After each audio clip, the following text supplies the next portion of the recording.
Il y a 40 000 grilles de sécurité qui ont été installées dans la capitale pour sécuriser la cérémonie d'ouverture. Et c'est vrai qu'il y a des grilles qui sont juste devant des terrasses, par exemple, de restaurants ou de boutiques. Donc on a l'impression que c'est des eaux, en fait, et c'est difficile d'accès. Et pour la personne qui est en terrasse, il l'a vu sur le grillage. Alors c'est vrai qu'en plus, c'est pas très joli, ça enlaidit plutôt la capitale, mais promis juré, visiblement, ces grillages seront enlevés dès ce week-end. Il y a ça, il y a le télétravail qui a été imposé dans de nombreuses entreprises et que les gens ne vont plus déjeuner, par exemple, à midi entre collègues. Et puis, il y a la difficulté d'accéder à certaines zones, notamment autour de la Seine, où il faut des QR codes, où c'est très compliqué, où parfois même les policiers n'ont pas toujours les bonnes consignes, ce qui fait que certains rebroussent chemin. Il y a eu beaucoup d'annulations de réservations. On est à quasiment 60% de perte de chiffre d'affaires, c'est ce que dit l'Union des métiers et des industries de l'hôtellerie. Alors Stéphane, est-ce que toi avec tes restaurants, tu l'as constaté ?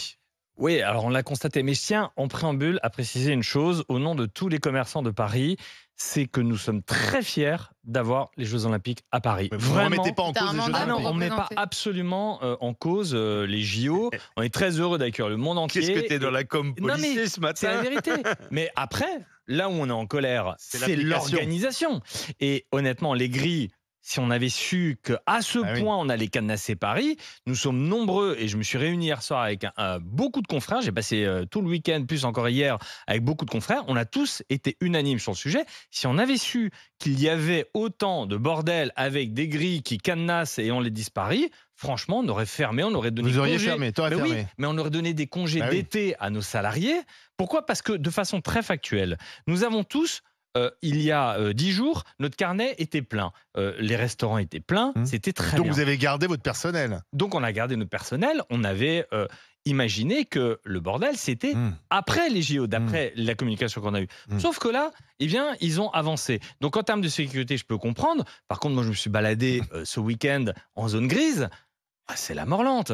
Je ne sais pas comment, mais je pense aux pharmaciens, je pense au pressing. Les zones grises, c'est les zones les plus protégées. C'est vraiment celles qui sont sur la Seine, les îles de la Cité, l'île Saint-Louis, et vraiment le long des quais. Et du coup, éclairez ma lanterne de provincial, les zones grises, elles sont grillagées, quoi. Non, alors il n'y a pas que. Alors, justement, pour entrer dans une zone grise, il faut passer par une zone rouge. Il faut un QR code. Que tu sois piéton, cycliste, ou même résident. Mais du coup, c'est pas grillagé. Le grillage, c'est que les bords de Seine ? Non, partout. T'en as dans tout Paris, en fait. 44 000 grilles, t'imagines ? T'en as beaucoup parce qu'en fait, le périmètre de sécurité est très large. Tu vois, c'est pas seulement la Seine, ils l'ont élargi. Mais moi, je vais vous raconter une anecdote. J'habite en zone rouge. Donc, parce que je suis près d'un site olympique. Donc, pour aller en voiture chez moi, j'ai mon QR code parce que sinon, je peux pas rentrer chez moi. Et hier, j'étais en voiture exceptionnellement, parce que je suis maintenant en vélo, et je suis sorti de la zone rouge en voiture. Et là, je me fais arrêter par des policiers. Déjà, j'en demande à vous contrôler même ceux qui sortent de la zone rouge. A priori, je pensais que c'était ceux qui rentraient. Parce que si on est déjà à l'intérieur, c'est qu'on a déjà été contrôlé. Bon, et je leur dis, j'ai mon QR code, j'habite ici, etc. Et les policiers me disent, écoutez, on est désolé, mais on n'a pas les machines pour lire les QR codes. On ne nous a pas donné. Est-ce que vous avez un justificatif de domicile ? Je lui dis non, parce que j'ai un QR code. J'ai toujours une facture EDF sur moi. J'ai un QR code. Et il me dit, oui, mais qu'est-ce qui me prouve que vous habitez ici ? Le QR code.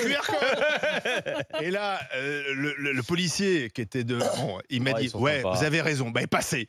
Voilà. Donc en fait, les pauvres policiers, qui d'ailleurs pour la plupart ne sont pas parisiens, donc on les met dans des quartiers, ils connaissent rien, n'ont pas le matériel pour vérifier le QR code. Non mais ça c'est dingue quand même sur le fait que on récupère des policiers partout en France, qu'ils n'ont pas un minimum de formation pour savoir ce qu'ils ont à faire. Enfin, moi, ce qui me fait peur là-dedans, je vais pas faire l'alarmiste, mais ce qui me fait peur là-dedans, c'est quand même que tu mets en place un truc pour sécuriser un truc qui peut être potentiellement à risque. Je l'entends qu'il y ait une grosse infrastructure, donc l'administration française se déploie dans sa grande largeur et dans ce qu'elle est capable de faire le mieux, c'est-à-dire une ribambelle d'usines à gaz, de QR code, de barrières, de machin, de trucs, de checkpoint. Et puis concrètement, l'efficacité du truc, j'ai quand même un peu de doute sur quelle est l'efficacité réelle du truc, même si on sait bien que pour prévenir un attentat, c'est d'abord un travail de renseignement en amont, mais s'il y a un mec qui veut rentrer dans le dispositif avec un couteau, je vois pas comment tu vas l'empêcher, quoi. Alors, Flora, est-ce que les restaurateurs ont raison de protester et peut-être faut-il les indemniser ? C'est ça la question que j'ai posée. Je reconnais que je me suis dit 2-3 fois ce week-end, Flora, respire. va faire du yoga, ne t'énerve pas. Faire du yoga. Prends sur Mange du toi. Tout ça n'est pas très grave. Tu es enfermé dans des grillages, mais ça va aller. Quand tu as un rapport à la liberté assez compulsif, et que tu es parisien en ce moment, c'est un effort quotidien. C'est un challenge. La ville est barricadée. Ouais. Mais j'arrêterai ma critique à ce point-là parce que j'ai passé un serment avec moi-même qui est d'être extrêmement bienveillante à l'égard des Jeux Olympiques. Car nous sommes à la veille de la cérémonie d'ouverture, enfin à quelques jours de la cérémonie d'ouverture, que nous vivons une expérience unique au XXIe siècle, unique pour la ville de Paris, que Paris est la capitale du monde et que j'ai envie de rester positive et bienveillante. Je pense que ça peut faire du bien à tout le monde. Donc stop au Sur la bashing. question des stop au bashing JO, c'est ma ligne, ça ne bougera pas. D'accord. Chanty. Ouais. Ouais, mais du coup, ça fait à peine naturel quand même comme, voilà, non, mais comme attitude, Flora. Tu vois, je te reconnais pas. Oui, Là. mais en positiver de temps en temps. En fait, dans la vie, pose pas de problème. Ça. Il faut mettre les efforts nécessaires pour redonner de la confiance et de l'espoir aux gens. Parce qu'en ce moment, franchement, on crève du pessimisme. J'en ai marre. On s'est tapé quand même une dissolution. Maintenant, le président de la République nous dit quoi? On part en trêve politique, mais c'est quoi le projet? Donc, sur les commerçants... Faut-il les indemniser? Par exemple, cette gérante de boutique qu'on a entendue... C'est une question compliquée parce que quand on entend évidemment les gérants qui nous disent qu'il n'y a personne, on imagine à quel point dans leur chiffre d'affaires mensuel, c'est très très très compliqué pour eux. Ceci dit, c'est 5 jours avant. Parce qu'en fait, ça s'arrête vendredi. Rien, oui. Donc, comment? Un peu plus. Les grillages, ça dure 5 jours. Mais non, c'est non, mais 40 la semaine dernière, ça fait 2 semaines. Il y a au moins 2 semaines. Non. Les QR codes, ça a démarré ça dure une semaine. Le 18 juillet. Une semaine. 10 jours. 10 jours. Donc 10 jours d'efforts demandés à nos commerçants face à tous les touristes qui vont arriver et qui après vont consommer. Est-on sûr d'ailleurs qu'il y aura autant de touristes que ça? Ça, on commence à en douter. Il y a 9 millions de touristes. 90% de la billetterie a été vendue à des franciliens.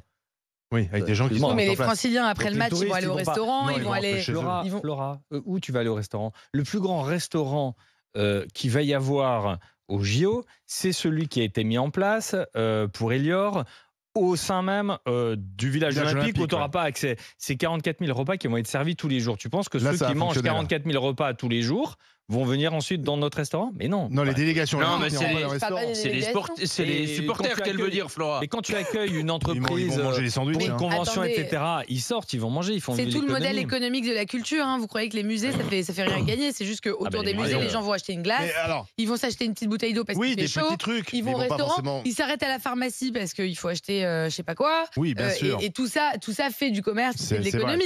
C'est ça toute la règle du financement de la culture. Ça ira mieux ce week-end. Patience, ça ira mieux. Et surtout, je suis désolée, Emmanuel Macron a quand même créé une culture du chèque où dès que on a un bobo, il y a un chèque.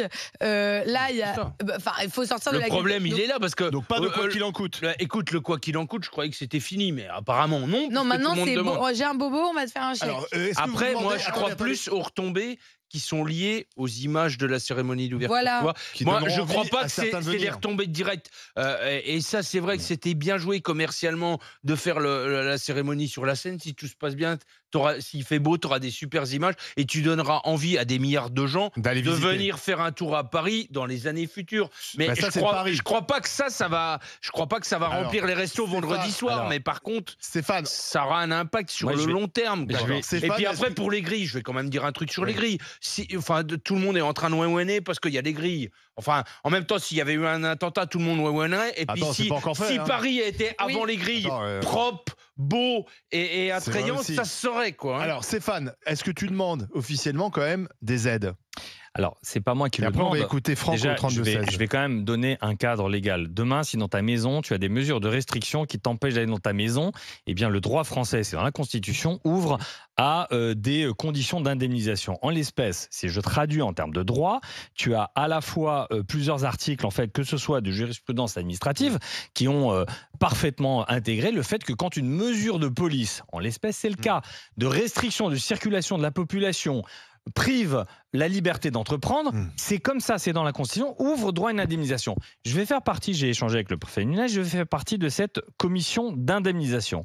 Elle va être mise en place. Donc il y a une commission d'indemnisation qui va être mise en place. Mais pourquoi c'est de droit en fait? Mais je tiens à le préciser parce que je suis... Tu vois bien les critiques qui vont veux arriver. pas, mais je vois les critiques arriver. Ça y est, les restaurateurs, mais je vais te dire une chose. On va les aider une fois je suis le premier à le dire. on fera le bilan à la fin des JO. Voilà. Si le bilan à la fin des JO, il est à minima le même que l'année dernière, voire positif, il n'y aura pas d'indemnisation. Il faut que ce soit des pertes qui soient liées à ces mesures et sur la période donnée. Eh bien, puisque tout le monde dit, oui, mais cette période-là, vous avez moins d'activité, mais quand les athlètes et les touristes vont venir, vous allez vous gaver, bah, très bien, on verra à la fin le bilan. Est-ce que ces mesures ont eu des conséquences? Bah, si c'est le cas, ça vous droit à indemnisation. Si c'est pas le cas, il n'y aura pas d'indemnisation et c'est normal. Ce que je comprends, c'est que vous n'avez pas été prévenu de ce qui allait se passer. Moi, j'ai discuté hier avec Alain Fontaine. Il dit on n'avait pas mesuré l'impact de la baisse de tourisme avant les JO. Il paraît qu'à Londres, c'est exactement ce qui s'est passé. C'est-à-dire qu'effectivement, avant les JO, ça a vidé les restaurants. Pourquoi? Parce qu'il y a beaucoup de Parisiens, sans doute des Londoniens aussi, qui se sont barrés. Oui. Et puis maintenant, il y a le télétravail, ce qui fait que on a dit aux gens, vous restez à la maison, c'est compliqué de prendre les transports en commun, en même la temps, voiture, circuler, c'est le bordel quand même. Il y a des stations de métro qui ferment, il y en a de plus en plus qui vont fermer dans les jours qui viennent. Donc c'est vrai qu'il suffit de se balader dans Paris, c'est désert. Moi, j'ai jamais vu ça. Et c'est vrai aussi que les touristes étrangers ne sont pas encore là. Il y avait hier quelqu'un qui démontrait que, par exemple, sur des vols New York-Paris, ça n'a jamais été aussi peu cher parce qu'ils sont vides. C'est-à-dire que les Américains ne viennent pas. Est-ce qu'ils vont venir dès ce week-end? Espérons-le. Tu sais, je pense que, c'est faux parce que Laurent Nunez, honnêtement, il a fait un travail remarquable avec les professionnels et c'est peut-être d'ailleurs son tort parce qu'il a énormément œuvré, fait de la pédagogie à Rungis. Non, mais il a reçu tous les syndicats. À un moment, il les a tous reçus. Ils ont l'air surpris, les restaurateurs. Mais parce que c'est comme ça. Tu sais, ils n'ont pas fait de compte-rendu, ils n'ont pas envoyé à leurs adhérents, les adhérents, ils gueulent derrière. Voilà, il faut aussi... Et puis après, Olivier, il faut qu'on balaye devant notre cour. Quand en début d'année, ici même, tu avais des hôteliers pourris avec des 2 étoiles à Bastille qui mettaient des chambres à 800 €, qui passaient de 70 € à 800 €, excuse-moi, le monde entier en a parlé, et à un moment, les gens se disent, bah attends, c'est plus un piège à touristes, c'est un piège à con votre truc. Donc les gens, ils ont plus envie de venir. Donc qu'est-ce qui s'est passé? Ça a fait fuir les gens.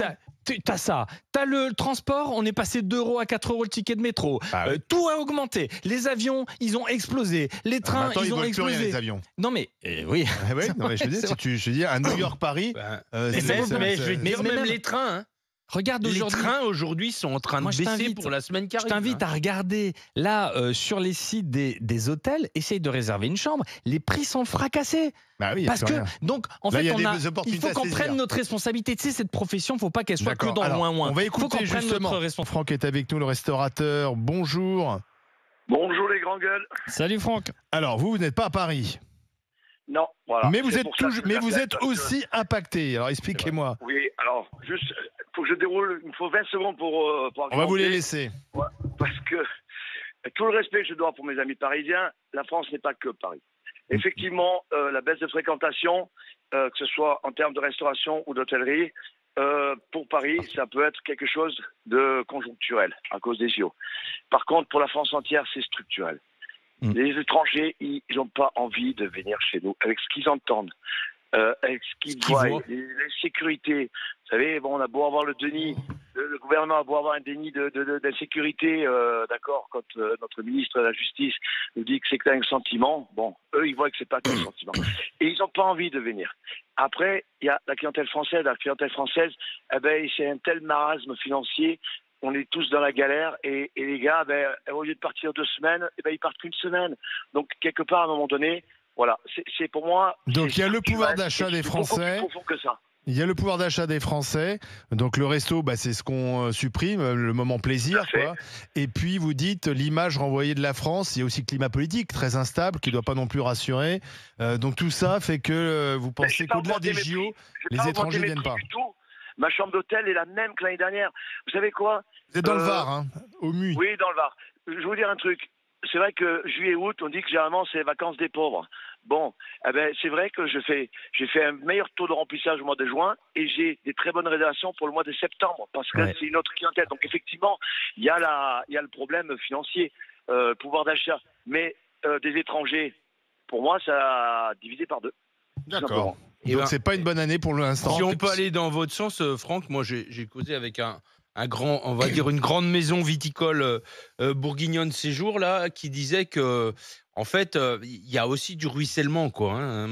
Macron l'a inventé, mais il l'a fait aussi, quoi.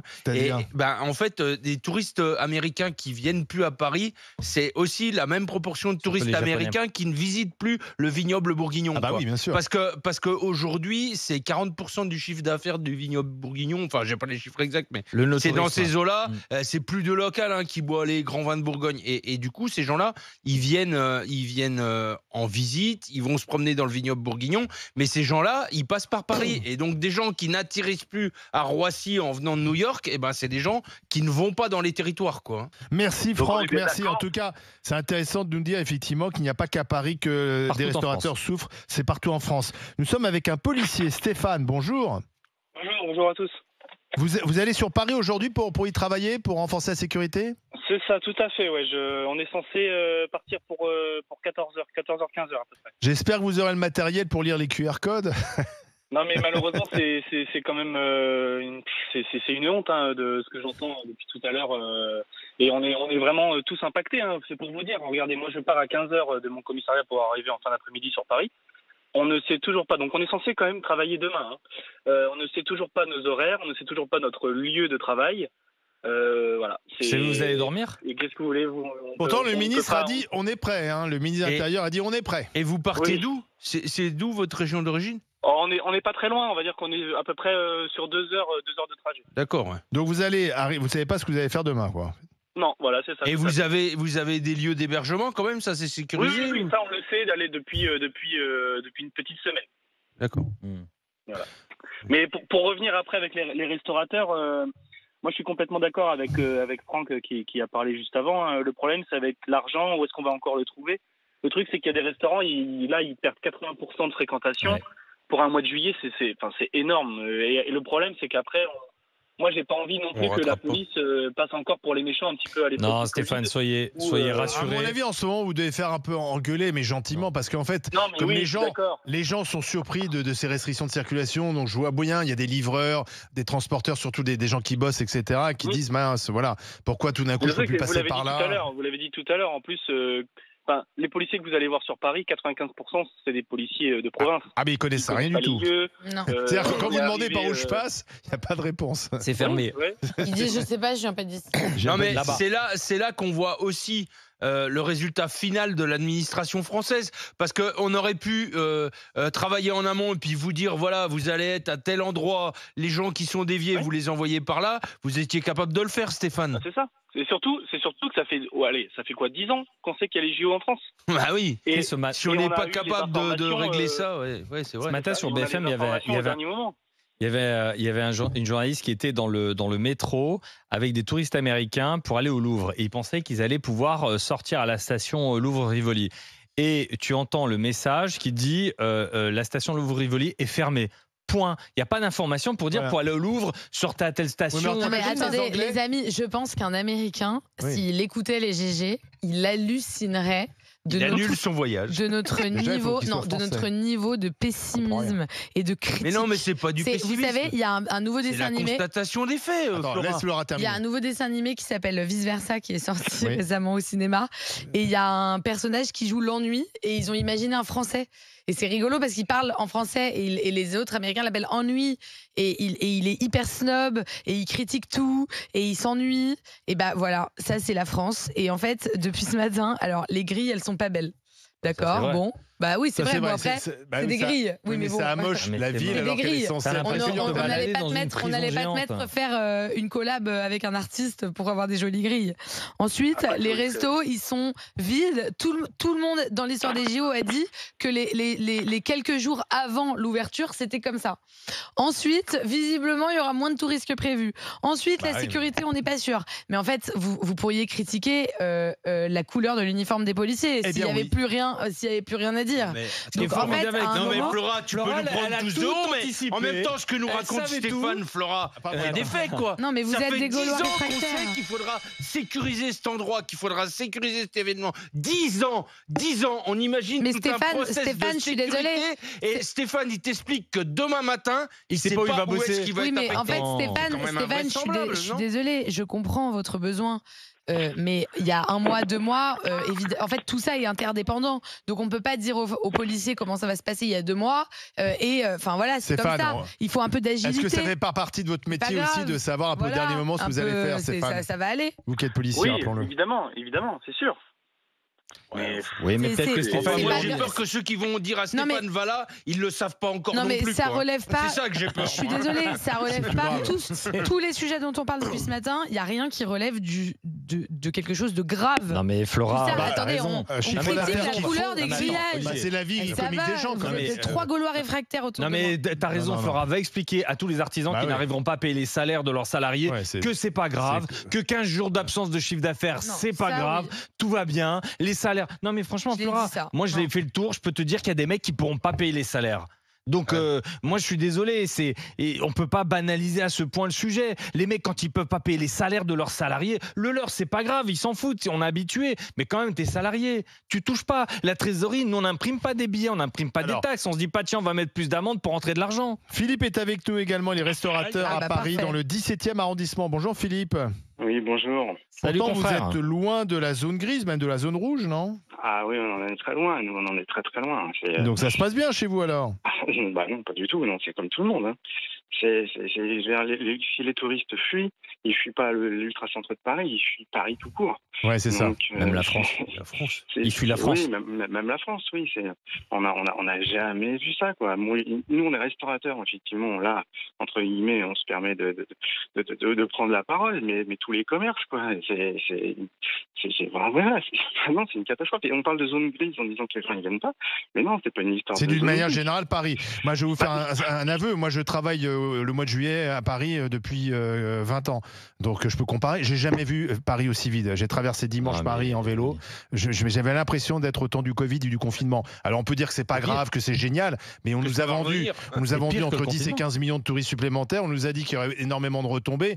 Alors, peut-être que les retombées, ça sera pour plus tard, quand les gens ont vu la belle cérémonie à la télé, sans doute. Possible, mais là, si on se met 2 minutes à la place des commerçants, des restaurateurs qui ont dit quand même à leurs serveurs, tu restes ici. On a embauché. Voilà. Et on a même embauché. Donc, Flora, rien n'est grave dans la vie à part la mort. Mais quand même, pour ces restaurateurs, il faut quand même penser que c'est leur business qui est en jeu. Non, quoi. Mais bien sûr. Et ceux de leurs salariés qui vont pas toucher. Je vais envoyer là tout à l'heure à Louis. J'ai photographié, je me suis baladé tous ces jours derniers, des confrères où ils ont mis une pancarte à cause des restrictions. Nous sommes obligés de fermer. C'est pas un restaurant, hein.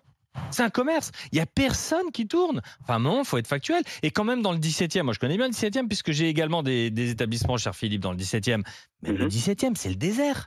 Pourtant, c'est loin de la Seine. Et t'es côté. C'est le désert. Personne.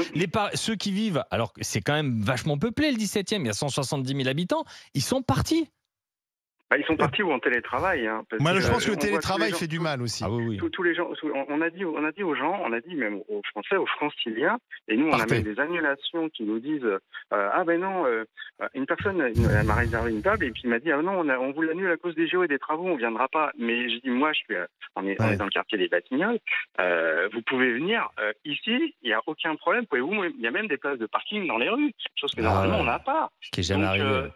Vous venez, il n'a jamais été aussi facile de venir sur Paris pour vous faire un restaurant et on est obligé d'aller dans la zone grise. Hein, comment il s'appelle votre restaurant, Philippe? Moi, c'est un restaurant mexicain qui s'appelle Chicahuelco. Et en plus, c'est une table mexicaine traditionnelle. Et donc, non, les gens, on nous dit, il va y avoir des touristes, il va y avoir des touristes, il va y avoir les Jeux Olympiques, il va y avoir tout ça, mais en attendant, les réservations, on les voit pas décoller plus que ça non plus. On va voir si ce week-end, Philippe, ça bouge, ça va être le grand test. Hein. On attend l'arrivée quand même des touristes jeudi ou vendredi à l'occasion de la cérémonie ouverture. Merci Philippe. Le mot de la fin, David, qui est hôtelier dans les Hauts-de-Seine, du côté de Vanves. Bonjour David. Oui, bonjour à tous. Écoutez, salut, je vous écoute depuis tout à l'heure. Salut, je vois que c'est un peu pour tout le monde la même galère. Les hôtels, en tous les cas, le nôtre. Je vous le dis, on était quasi plein jusqu'au 1er juillet, 83-84% de remplissage. Et depuis le 2 juillet, on est à 30%. Il n'y a plus de résa. Et est-ce qu'en août, ça va remonter?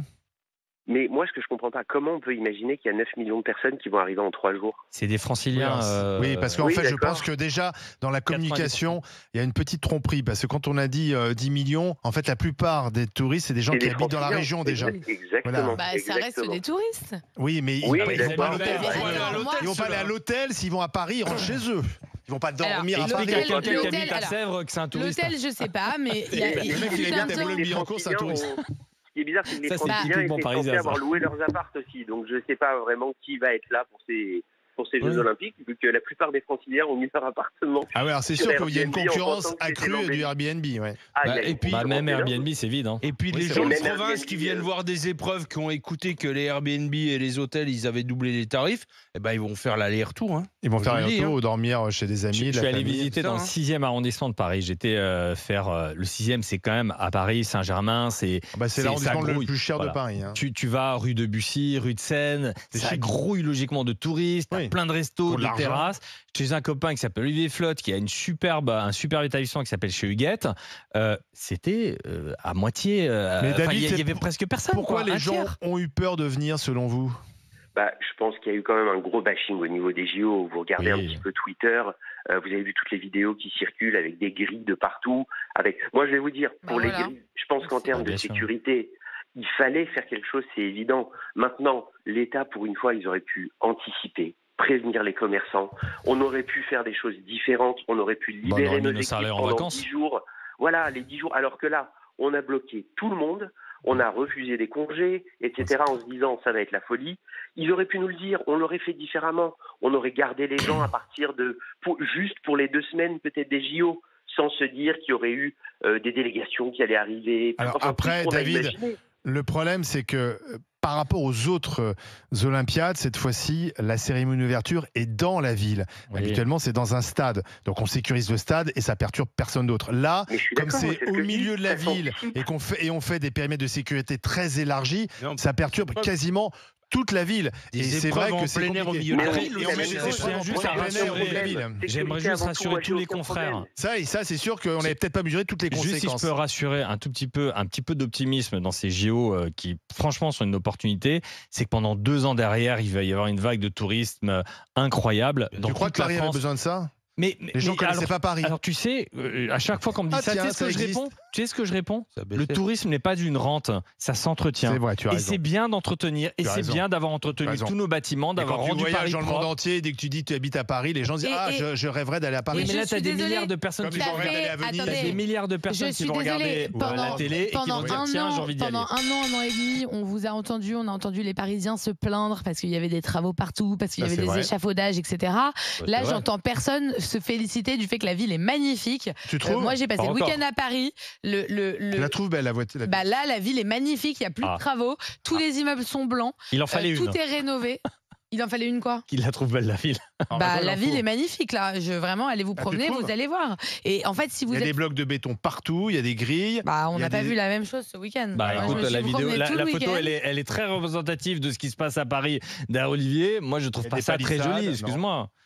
Sans ça, oui, ce serait joli. Mais c'est ce qui énerve au fond les commerçants. C'est-à-dire qu'on nous a vendu l'idée justement de 10 ans de travaux pour embellir la ville, pour accueillir le monde entier, etc. Et puis d'un coup, tu te retrouves avec 44 000 grilles qui viennent en les dire 10 ans de travaux et qui saccagent Paris, pardon. Oui, mais elles ne seront plus là la semaine prochaine, les grilles. Alors, c'est vrai que Laurent Nunez a dit qu'il allait les retirer dès le 27, mais pas partout, attention. Oui, pas partout. Et sur les ponts, par exemple, non. Parce qu'ils ont mis quand même 15 jours pour les mettre. Ils vont peut-être pas les mettre. Ils vont mettre 15 jours pour les retirer. 44 000 grilles en un samedi et un dimanche. Et puis avec un petit peu d'optimisme, les JO se finissent effectivement le 15 septembre, mais le bordel, c'est jusqu'à mi-novembre. Oui, exactement. Les restrictions de circulation jusqu'à mi-novembre. Bref, on aura l'occasion d'en reparler. Mais Flora, heureusement que Flora est là pour nous apporter un peu d'optimisme. Voilà. Bon, allez, dans un instant, alors regardons tout d'abord la consultation parce qu'on vous a posé pendant 20 minutes cette question. Faut-il indemniser les restos et les commerces? Et vous dites non à 78,7%. Pas d'indemnisation pour les commerçants. Dans un instant, on s'en fout pas avec Lou Gerbier. À tout de suite. RMC jusqu'à midi. Les grandes gueules.